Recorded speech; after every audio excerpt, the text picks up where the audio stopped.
Assalamualaikum warahmatullahi wabarakatuh. Semoga Allah merahmati kita semua dengan nikmat dan karunia-Nya. Di video kali ini, kami dari kelompok 7 akan membahas mengenai kasus radikalisme yang terjadi di Pondok Pesantren Al-Zaitun. Radikalisme sendiri merupakan sebuah gerakan keagamaan yang berusaha merusak tatanan sosial dan politik yang ada. Sebelum itu, saya akan memperkenalkan anggota dari kelompok kami, yaitu yang pertama Anissa Fitriani, yang kedua Muhammad Fajrul Mubarak, Muhammad Rizky Ramadan, Putri Najla, Putri Ramdania, dan yang terakhir Syafina Hani Fadilah. Sebelum kami menampilkan hasil diskusi kami, berikut adalah proses diskusi yang telah kelompok kami lalui.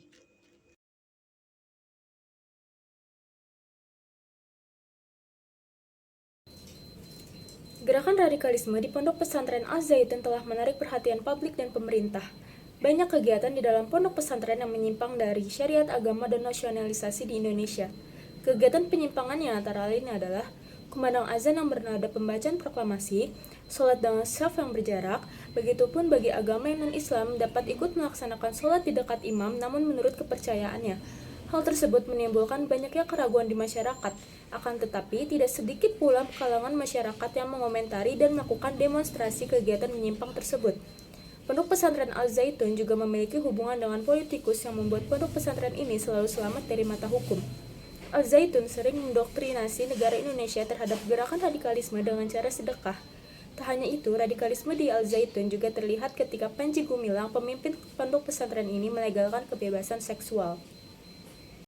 Nah, kejadian ini tuh dimulai saat Panji Gumilang selaku pendiri pesantren Al-Zaitun bergabung dalam gerakan Nasional Islam Indonesia.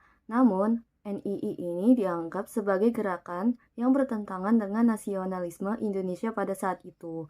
Oleh karena itu, Panji Gumilang mempunyai cita-cita untuk mendirikan pesantren Al-Zaitun dengan paham nasionalisme Indonesia. Namun, pada kenyataannya gerakan tersebut justru menyesatkan. Banyak ajaran agama yang menyimpang dari syariat Islam, seperti sholat yang menggunakan teks proklamasi, syaf yang berjaga jarak, serta bagi yang non-Islam boleh melakukan ibadah bersama imam, tapi sesuai dengan kepercayaannya masing-masing. Hal inilah yang menimbulkan keraguan dan pertanyaan oleh masyarakat sekitar, sehingga menimbulkanlah pandangan negatif dari masyarakat sekitar itu sendiri. Baik, pada poin kali ini saya akan menjelaskan pandangan kelompok kami mengenai kasus radikalisme yang sesuai dengan Al-Quran dan juga hadis. Ya, pendapat menurut kelompok kami, tindakan radikalisme dan juga terorisme dilarang keras dan dianggap sebagai sebuah tindakan yang berdosa. Quran menyatakan bahwa tidak ada pemaksaan dalam agama dan mengajak umat muslim untuk mengutamakan perdamaian, toleransi, dan juga keadilan. Selain itu, hadis juga menekankan pentingnya menjaga keselamatan dan kedamaian dalam masyarakat. Oleh karena itu, aksi radikalisme dan juga terorisme yang merusak keamanan dan kedamaian masyarakat bertentangan dengan ajaran Islam. Umat muslim dihimbau untuk menjaga keamanan dan kedamaian masyarakat serta menolak segala bentuk aksi radikalisme. Oleh karena itu, radikalisme sangat ditentang keras baik dari agama maupun negara. Menurut pandangan kelompok kami mengenai kasus radikalisme yang selaras dengan ajaran Pancasila, yaitu radikalisme bertentangan dengan nilai-nilai Pancasila. Radikalisme juga merupakan masalah bagi demokrasi negara Indonesia jika ditinjau dari perspektif kewarganegaraan. Berdasarkan kasus radikalisme di Pondok Pesantren Al-Zaitun, kasus tersebut bertentangan dengan sila pertama Pancasila yang berbunyi ketuhanan yang Maha Esa. Karena banyak kegiatan sesat Al-Zaitun yang tidak sesuai dengan syariat agama, mereka membuat peraturan baru seakan-akan hal itu sangat tepat dan memang benar adanya. Mereka juga menyebarkan kesesatan ini kepada masyarakat tanpa masyarakat itu sadari, karena tak sedikit masyarakat yang mencoba mengikuti apa yang dilakukan oleh orang-orang di Pondok Pesantren Al-Zaitun. Gerakan radikalisme di Pondok Pesantren Al-Zaitun juga bertentangan dengan sila kedua Pancasila. Gerakan ini mendorong tindakan kekerasan dan pembunuhan karena mereka merasa benar sendiri tanpa memperhatikan norma agama dan susila. Mereka tidak menegakkan hak asasi manusia. Bertentangan dengan sila ketiga yaitu Persatuan Indonesia, adanya pemaksaan kehendak melalui doktrinasi dan ingin menggantikan ideologi negara Pancasila dengan ideologi lainnya. Hal ini akan merusak persatuan negara Indonesia. Kasus tersebut juga bertentangan dengan sila keempat yang berbunyi kerakyatan yang dipimpin oleh hikmat kebijaksanaan dalam permusyawaratan perwakilan. Tidak adanya kebebasan berpendapat di dalam pondok pesantren Al-Zaitun. Semua orang dipaksa untuk memiliki pendapat yang sama dengan pimpinan mereka. Yang terakhir, pondok pesantren tersebut bertentangan dengan sila kelima Pancasila yang berbunyi keadilan sosial bagi seluruh rakyat Indonesia, karena pondok pesantren Al-Zaitun tidak menghargai hak-hak orang lain. Berdasarkan pendapat di atas, penyimpangan Al-Zaitun terhadap Pancasila sudah mengancam persatuan negara Indonesia, karena bahkan mata hukum tertutup dan belum ada undang-undang yang dapat menghancurkan pondok pesantren ini, selain dengan dukungan dari politikus. Pada kali ini saya akan menjelaskan dampak-dampak dari kasus ajaran yang dianggap menyesatkan, seperti kasus Al-Zaitun. Antara lainnya memiliki dampak. Yang pertama, ada ketegangan antar umat agama Islam. Kasus tentang Al-Zaitun memiliki banyak konflik karena bertentangan dengan ajaran agama Islam. Hal ini dapat merusak keselarasan dengan Pancasila. Sila pertama yaitu ketuhanan yang Maha Esa. Dan karena hal ini, banyak pemeluk agama Islam yang tidak terima agamanya memiliki ajaran sesat di dalam lingkungan Al-Zaitun itu sendiri. Maka dari itu, penting untuk memahami kepercayaan tentang agama melalui pendekatan yang berkaitan dengan kaidah dan hadis-hadis agama Islam.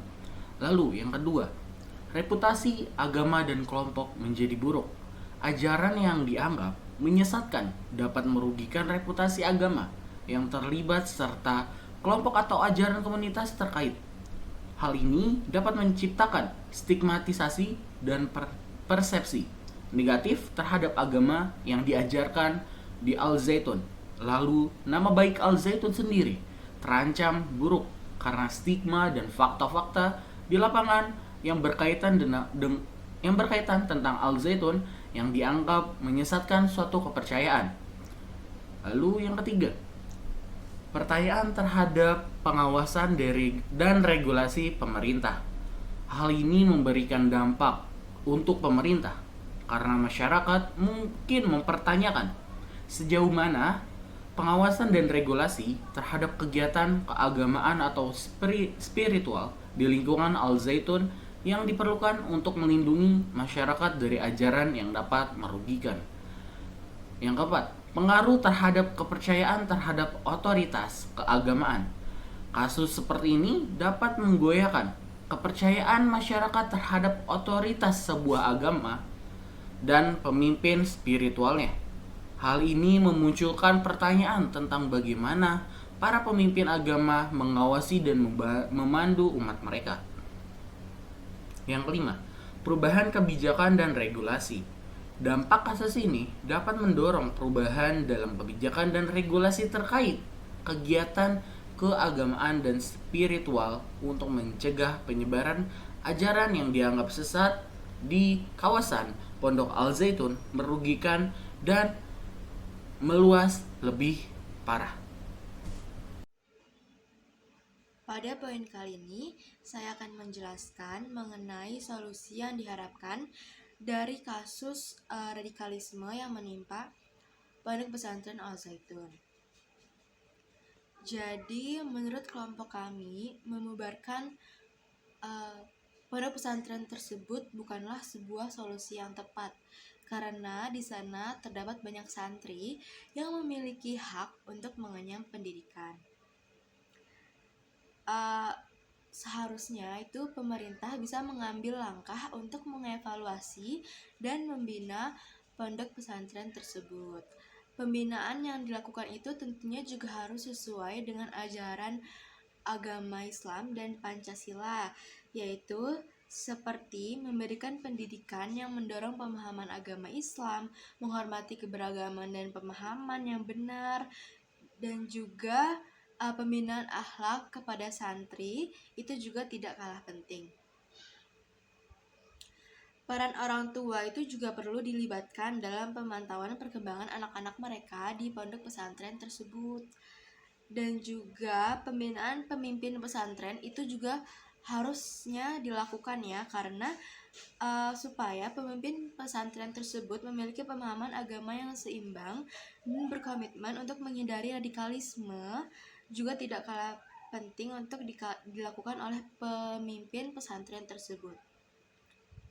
Dan juga yang terakhir, Pondok Pesantren Al Zaitun seharusnya itu bekerja sama dengan pemerintah dan lembaga terkait untuk mencegah untuk memantau dan mencegah terjadinya kembali penyebaran ideologi yang radikal. Pada hadis riwayat Bukhari dijelaskan bahwa Allah tidak menyukai radikalisme sesama makhluk, karena pada dasarnya semua makhluk hidup di dunia ini sama derajatnya pada pandangan Allah. Dan yang kedua adalah menurut surah An-Nisa ayat 171 dan surah Al-Maidah ayat 77 menjelaskan bahwa perbuatan radikalisme itu merupakan perbuatan yang berlebihan menurut agama itu sendiri, sehingga tidak mendatangkan kebaikan bagi umat Islam yang melakukannya.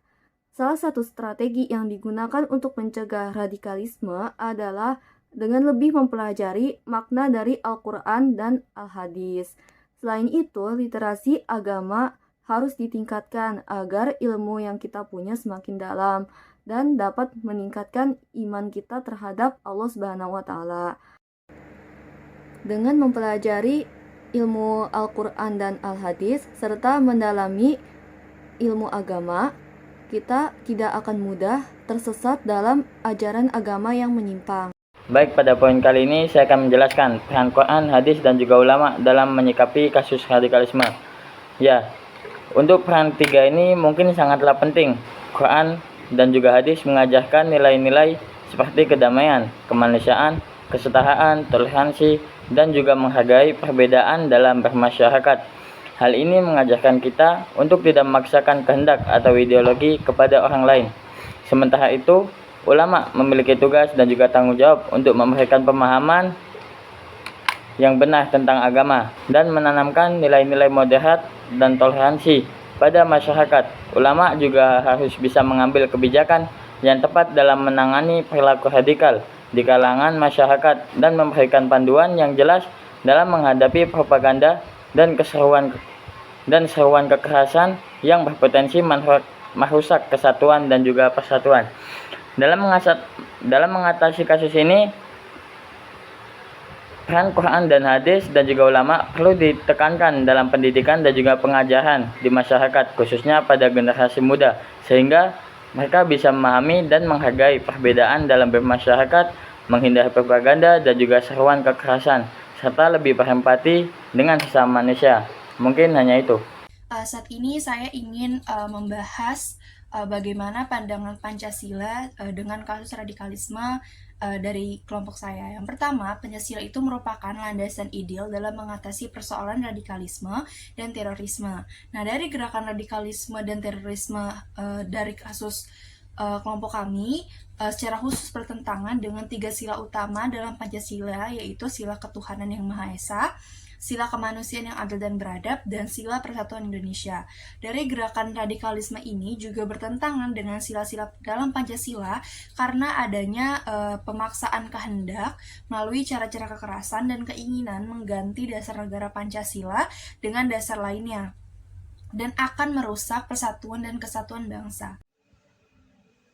Selanjutnya itu adalah ijtihad dalam kasus radikalisme. Kelompok kami itu tidak menemukan adanya ijtihad dalam kasus radikalisme yang menimpa Pondok Pesantren Al Zaitun. Namun kelompok kami menemukan adanya ijtihad itu ya secara general dalam menangani kasus radikalisme secara general. Nah, sebelum kita membahas mengenai ijtihad dalam kasus radikalisme, di sini saya akan menjelaskan terlebih dahulu apa itu ijtihad. Jadi ijtihad merupakan sebuah usaha yang dilakukan sungguh-sungguh dalam mencari ilmu untuk menentukan suatu perkara yang tidak yang tidak dibahas dalam Al-Quran dan hadis. Nah, yang biasanya orang yang melakukan ijtihad itu juga tidak bisa sembarangan ya. Biasanya itu para ulama. Dan ijtihad dalam kasus radikalisme itu yang pertama adalah membimbing umat mengenai ajaran agama kepada masyarakat. sehingga bimbingan untuk berbuat kebaikan, tolong-menolong, dan saling menghargai sehingga tercipta keharmonisan dalam masyarakat. Selanjutnya ialah bekerja sama dengan pihak aparat keamanan untuk terciptanya ketertiban agar masyarakat tidak terpengaruh oleh isu-isu maupun kelompok-kelompok yang dapat merusak keutuhan Indonesia. Dan yang terakhir itu adalah kerjasama antara pemerintah dan ulama merupakan sebuah hal yang patut untuk dilakukan karena dengan begitu akan terjalin komunikasi dengan berbagai pihak dalam menangkal radikalisme. Nah, kita sudah sampai di slide terakhir. Sekian pemaparan materi dari kelompok 7. Semoga materi yang kami sampaikan dapat bermanfaat. Terima kasih. Wassalamualaikum warahmatullahi wabarakatuh.